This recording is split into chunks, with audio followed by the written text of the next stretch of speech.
roll up, put your money in the slots. Take a chair if you dare for a ride into mind. If you decide to come on this trip with me, there's 3 things you need to know. 1, the destination cannot be revealed, because even I don't know where the hell we're going to end up. 2, once I start, this baby does not stop. There can be no getting off, so don't say I didn't warn you.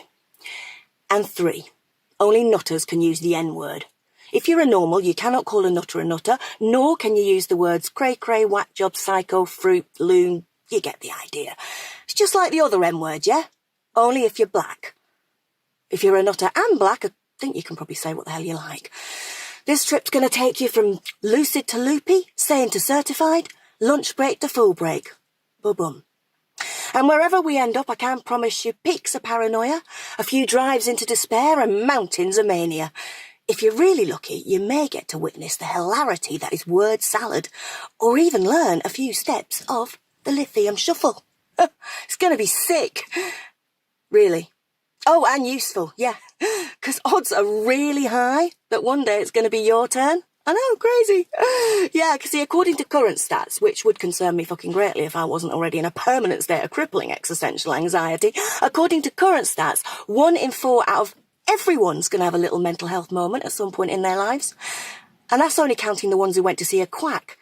So probably half already. You do see what that means, yeah? You do see what that means. Add 1 more person, and there'll be a majority of mental. More nuts than raisins, more nutters than normals, more me's than... Nuts will actually be the new normal. So, get your tickets, all aboard. Every trip's a different ride, but all of them go to the wild side. And when it's over and you go back to your merry-go-round of normal, maybe you'll spare a different kind of thought for those still standing in front of the fairground mirrors of mindfuck. Ready? Buckle up.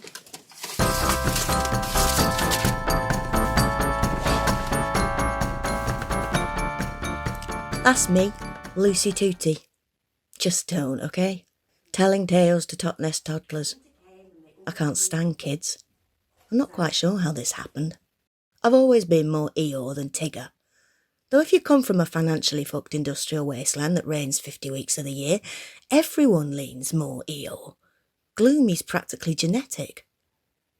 But last year, after a positively nuclear winter of discontent, months of miserable and not a bit of bounce, I woke up one morning feeling seriously Tigger. Like, more Tigger than I'd ever been in my life. Lots of people go a bit mad March hare, don't they? Around, well, you know, March. Go on a bit of a spring spree. Most want to go shopping or shagging. Me? I wanted to go shopping and fast. This is your captain speaking. We're flying at an altitude of approximately 3 feet. And yeah, I did teach the kids to fly. It wasn't like I took them onto the bridge. But before you could say urine test, I have to come here if I ever want to be in charge of anyone's tots again. Welcome to Loopy Group, aka Dual Diagnosis. So, most bipolars love uppers, and I was no exception.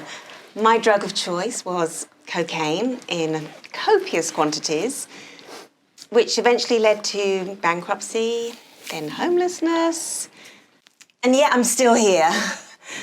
Lunacy, like death, is a great leveller. It does not discriminate between colour, creed or class. It's an equal opportunities illness, which is nice. Loopy Group was fascinating. And while I'll admit I may have drunk in the bar occasionally, I did not dance at Club Cuckoo.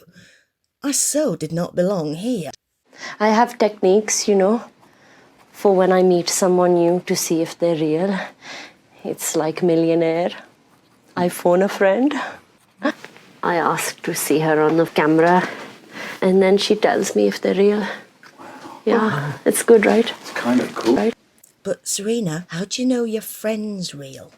Oh. Oh. You see, the problem with being mental is that nobody can tell when you're joking.